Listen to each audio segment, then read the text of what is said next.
تم گوروں کے ایوان میں نہیں بیٹھ سکتے، یہ وہ الفاظ تھے جو نومبر 1868 میں امریکی ایوان نمائندگان میں گونجے اور جان ویلز مینارڈ کا سیاہ رنگ سرخ ہو گیا۔ وہ اپنی نشست سے اٹھا اور سپیکر کو مخاطب کر کے بولا، جناب عالی، میں بھی دوسرے معزز زرکان کی طرح عوام کے ووٹوں سے منتخب ہو کر آیا ہوں۔ مجھے اس ایوان میں بیٹھنے اور بولنے کے لیے بھیجا گیا ہے۔ اگر مجھے بولنے اور بیٹھنے کی اجازت نہیں دی جائے گی تو یہ جمہوریت کی توہین ہوگی۔ ابھی اس کی بات جاری تھی کہ ایوان کے گورے ارکان نے اس کے خلاف نعرے لگانا شروع کر دیے۔ وہ اونچی آواز میں چلا رہے تھے کہ ہم اس ایوان میں کسی کالے کو برداشت نہیں کر سکتے۔ مینارڈ امریکی تاریخ کا پہلا سیاہ فام رکن اسمبلی تھا۔ امریکہ میں 1860 تک سیاہ فام باشندوں کو صرف ایک ہی حق حاصل تھا اور وہ حق تھا غلامی کا۔ ابراہم لنکن نے 1860 میں امریکہ میں غلامی کے خاتمے کا اعلان کیا، جس کے بعد امریکہ کے تمام کالے آزاد ہو گئے۔ جان ویلز مینارڈ نے اس آزادی کو حقیقت سمجھ لیا۔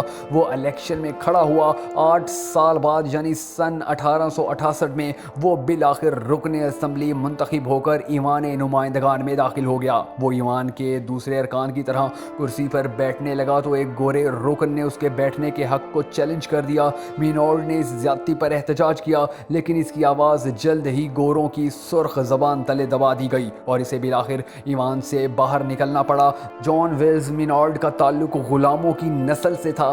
یہ نسل امریکہ کیسے پہنچی، اس کے بارے میں 2 تھیوریاں ہیں۔ ایک یہ کہ 30,000 سال پہلے امریکہ اور ایشیا کے درمیان 1500 کلومیٹر لمبی ایک پٹی ہوا کرتی تھی۔ اس پٹی پر سفر کرتے ہوئے ایشیا اور افریقہ کے باشندے امریکہ پہنچتے تھے۔ بعد میں دنیا میں طوفان اور سیلاب آئے، سمندروں کا پانی بلند ہوا اور یہ پٹی سمندر میں غرق ہو گئی، جس کے بعد امریکہ اور ایشیا کا رابطہ ٹوٹ گیا۔ 1492 تک یورپ، افریقہ اور ایشیا کے ممالک امریکہ کے وجود سے ناواقف رہے۔ 1492 میں کولمبس بھارت جانے کے لیے اسپین سے نکلا اور غلطی سے امریکہ کے ساحل پر جا اترا۔ وہ وہاں ایک نئی دنیا دیکھ کر حیران رہ گیا۔ لاکھوں کروڑوں میل تک جنگلات پھیلے تھے۔ ان جنگلات میں کروڑوں جانور پھر رہے تھے اور ان جانوروں کے درمیان مختلف نسلوں کے لاکھوں انسان رہ رہے تھے۔ کولمبس جنوری 1943 میں امریکہ سے واپس اسپین پہنچا تو اس کے پاس سینکڑوں کی تعداد میں سگار اور مکئی کے بیج تھے۔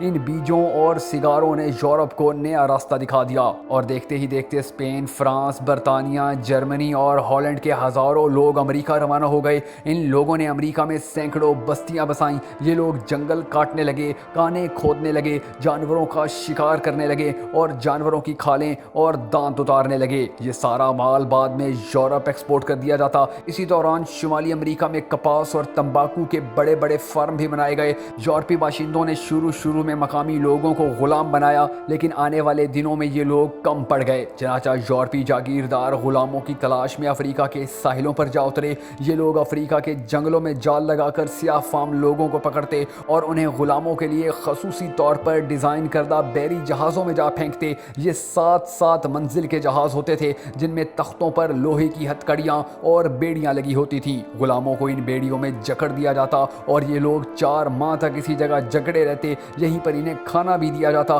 امریکہ پہنچ کر ان کی منڈیاں لگتی اور یہ جانوروں کی طرح بیچ دیے جاتے۔ نئے مالکان انہیں جانوروں کی طرح باڑوں میں رکھتے۔ یہ لوگ 18 گھنٹے کانوں، کھیتوں اور باڑوں میں کام کیا کرتے تھے۔ یہ لوگ 7 نسلوں تک اسی صورتحال کا شکار رہے۔ ان کی اکثریت مسلمان تھی، لیکن غلامی نے انہیں عیسائی بنا دیا۔ پھر ان کی زندگی میں ابراہم لنکن آیا اور اس نے 1860 میں انہیں غلامی سے آزاد کرا دیا۔ ابراہم لنکن کا تعلق ریپبلکن پارٹی سے تھا، چنانچہ امریکہ کے سیاہ فام 100 سال تک ریپبلکن پارٹی کو ووٹ دے کر ابراہم لنکن کی مہربانی کا قرض اتارتے رہے۔ ابراہم لنکن نے انہیں آزادی تو دے دی، لیکن انہیں امریکہ میں انسانی حقوق نہ مل سکے۔ ان کے بچوں کو گوروں کے اسکول میں داخلے نہیں ملتے تھے۔ یہ لوگ گوروں کی بسوں اور ٹرینوں میں سفر نہیں کر سکتے تھے۔ بیکریوں، سینما گھروں اور مارکیٹوں میں گوروں اور کالوں کی الگ الگ قطاریں لگتی تھی، حتیٰ کہ ان لوگوں کے چرچ تک الگ ہوتے تھے۔ یہ لوگ دنیا کی جدید ترین ریاست میں قدیم ترین زندگی گزار رہے تھے۔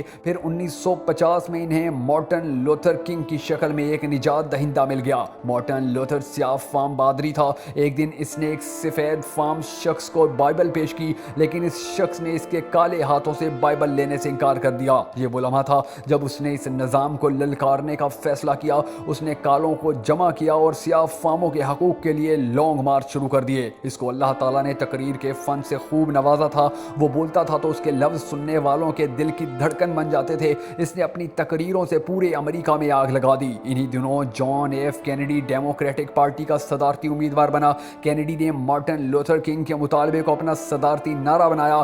کینیڈی 20 جنوری 1961 میں منتخب ہوا تو اس نے صدر بنتے ہی سیاہ فام باشندوں کو سفید فام لوگوں کے برابر حقوق دے دیے۔ جو مارٹن لوتھر کنگ کا خواب پورا ہو گیا۔ اس کے کالے بچے گورے علاقوں کے بچوں کے ہاتھ میں ہاتھ ڈال کر کھڑے ہو گئے، لیکن ابھی دوسرا خواب بہت دور تھا۔ امریکہ کی سیاہ فام نسل کو جس زمانے میں برابری کے حقوق ملے تھے، اسی دور میں کینیا کا ایک غریب مسلمان طالب علم امریکہ پہنچا۔ اس کا نام بارک حسین اوباما تھا۔ اس نے اپنی کلاس فیلو کے ساتھ شادی کی اور وہ دونوں 2 سال تک اکٹھے رہے۔ ان 2 سالوں کی ایک نشانی بارک حسین اوباما جونیئر کی شکل میں ظاہر ہوئی۔ میاں بیوی کے درمیان طلاق ہوئی۔ بارک حسین اوباما واپس کینیا چلا گیا، لیکن وہ اپنی جدوجہد کی ایک نشانی امریکہ میں چھوڑ گیا۔ بارک حسین اوباما جونیئر نے زندگی کی سختیوں کو اپنا ہتھیار بنایا۔ وہ کولمبیا اور ہارورڈ یونیورسٹی سے ہوتا ہوا معاشرے میں اترا۔ اس نے سیاست شروع کی اور اس خواب کی تعبیر کی تلاش میں نکل کھڑا ہوا جو اس کے سیاہ فام آباء و اجداد دیکھا کرتے تھے۔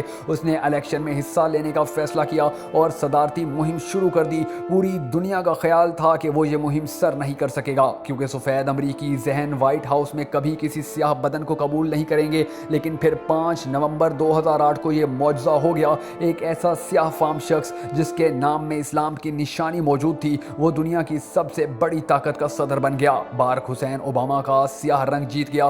دوستو، کینیا دنیا کا وہ واحد ملک تھا جس سے امریکیوں نے 1541 میں پہلی بار غلام درآمد کیے تھے۔ یہ غلام مسلمان تھے اور صدیوں کے جبر نے ان لوگوں کو کلمہ تک بھلا دیا تھا، لیکن پھر اللہ تعالیٰ نے اسی کینیا سے ایک مسلمان امریکہ بھجوایا اور یہ مسلمان امریکہ میں تبدیلی کی ایک ایسی جاگ لگا گیا جس نے آنے والے دنوں میں دنیا کے تمام سیاہ فاموں کا سر فخر سے بلند کر دیا۔ یہ بارک اوباما مذہباً عیسائی ہے، لیکن اس کے نام کے درمیان حسین آتا ہے۔ اللہ کے رنگ بھی عجیب ہیں۔ وہ جب عقل کو حیران کرنا چاہتا ہے تو وہ بتوں کو کعبے کی حفاظت کی ذمہ داری سونپ دیتا ہے۔ وہ امریکہ جیسی طاقتوں کے اندر بارک حسین اوباما جیسے لوگ پیدا کر دیتا ہے اور وہ فرعونوں کو اندر سے موت دے دیتا ہے۔ سیاہ فام امریکیوں کو طویل عرصہ گزر جانے کے بعد بھی آج تک تمام حقوق نہیں مل سکے ہیں، اور ماہرین کا ماننا ہے کہ یہی مظلوم طبقہ اور سفید فام امریکیوں کا غرور امریکہ کی تباہی کی سب سے بڑی وجوہات بن کر ابھریں گی۔